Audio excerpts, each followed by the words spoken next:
ایک سوال انہوں نے یہ کیا کہ ہم نے یہ پڑھا بھی ہے، سنا بھی ہے، اور قرآن میں بھی موجود ہے کہ ان الصلاۃ تنہی عن الفحشاء والمنکر، کہ نماز بے حیائی اور برائی سے روکتی ہے، لیکن اس کے مقابلے میں ہم دیکھتے ہیں کہ کچھ لوگ 5 وقت کے نمازی بھی ہوتے ہیں اور فنٹر بھی پورے ہوتے ہیں، ان کے کارنامے بھی پورے چل رہے ہوتے ہیں، وہ مارکیٹ کے اندر فراڈ بھی کر رہے ہوں گے، گالیاں بھی دے رہے ہوں گے، نیٹ فلکس بھی دیکھ رہے ہوں گے، سارے ان کے سلسلے چل رہے ہوتے ہیں. تو یہ کیا چکر ہے؟ تو دیکھیں ایسی صورتحال کے اندر جو ہے وہ قرآن کی آیت تو اپنی جگہ پر درست ہے. اب یہ جو نماز بے حیائی سے روکتی ہے نا، یہ کون سی نماز ہے؟ یہ وہ نماز ہے جس کے بارے میں اللہ نے فرمایا اقیم الصلاۃ.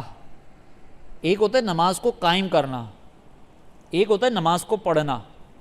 نماز قائم کرنے میں اور پڑھنے میں بہت ڈفرینس ہے، ٹھیک ہے نا؟ نماز قائم کرنے میں اور پڑھنے میں بہت ڈفرینس ہے.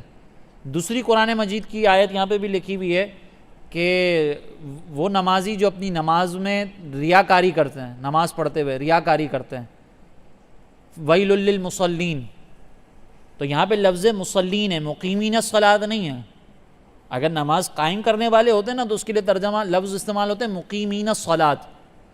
اور جو نماز پڑھنے والے نا ان کے بارے میں اللہ نے فرمایا ویل للمصلین الذین هم عن صلاتهم ساہون، کہ ان نمازیوں کے لیے ویل ہے، خرابی ہے جو اپنی نمازوں کو بھولے ہوئے ہیں. تو یہ نماز پڑھنے والے ہیں، یہاں پہ لفظ استعمال ہوا مصلین، نماز پڑھنے والے.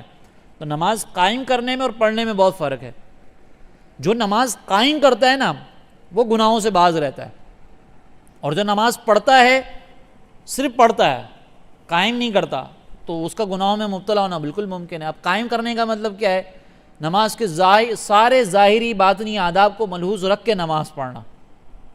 آپ نے وضو بہت اچھے طریقے سے کیا ہو، آپ نے نماز میں اپنے خشوع و خضوع کا اہتمام اچھے طریقے سے کیا ہو، نماز کے سارے مسائل کا لحاظ کیا ہو، نماز کے جتنے آداب ہیں ان کو ملحوظ رکھ کر آپ نے نماز پڑھی ہو، اور کامل توجہ کے ساتھ آپ نے نماز پڑھی ہو، تو اس نماز کا نتیجہ لازمی طور پر یہ ہے کہ نماز آپ کو بے حیائی سے روکے گی یا آپ کو برائی سے روکے گی. آپ کسی ایسے نمازی کو دیکھیں کہ جو ظاہری باطنی آداب کے ساتھ نماز پڑھتا ہو اور پھر آپ بتائیں کہ یہ گناہ کرتا ہے. اور ایک وہ نماز یہ ہے کہ جو نماز پڑھتا ہے تو اس کو دکان کے حساب یاد آ رہے ہوتے ہیں، نماز پڑھ رہا ہوتا ہے تو بعض اوقات پورا دن لگا دیتا ہے کسی چیز کو ڈھونڈنے کے اندر، لیکن جیسے ہی نماز کی نیت باندھتا ہے تو پتہ چل جاتا ہے وہ دراز کے اندر رکھی ہوئی ہے چیز. موبائل جیسے کھو گیا تھا، کیا کریں بھائی؟ نماز پڑھو یاد آ جائے گا وہ دراز میں رکھا ہوا. وہ ایک لطیفہ بھی ہے کہ ایک مرتبہ جو ہے نا وہ ایک امام صاحب عصر یا ظہر کی نماز پڑھا رہے ہوتے ہیں، تو وہ تیسری رکعت کے اندر سلام پھیر دیتے ہیں. تو بعض نمازی کہتے ہیں کہ بھئی یہ جو نا وہ 4 رکعتیں پوری ہوئی ہیں، بعض کہتے ہیں کہ 3 رکعتیں پوری ہوئی ہیں. تو ایک نمازی جو وہ بڑے کانفیڈنس کے ساتھ کھڑا ہوتا ہے اور کہتا ہے کہ میں یہ دعویٰ کرتا ہوں کہ امام صاحب نے 3 رکعتیں پڑھی ہیں. تو لوگ کہتے ہیں بھئی کیسے دعویٰ کر رہے ہو تم؟ تو کہتے ہیں مسئلہ یہ ہے کہ میری ہیں 4 دکانیں، میں ہر رکعت کے اندر ایک دکان کا حساب کرتا ہوں. ابھی میری 3 دکانوں کا حساب ہوا تھا، امام صاحب نے سلام پھیر دیا.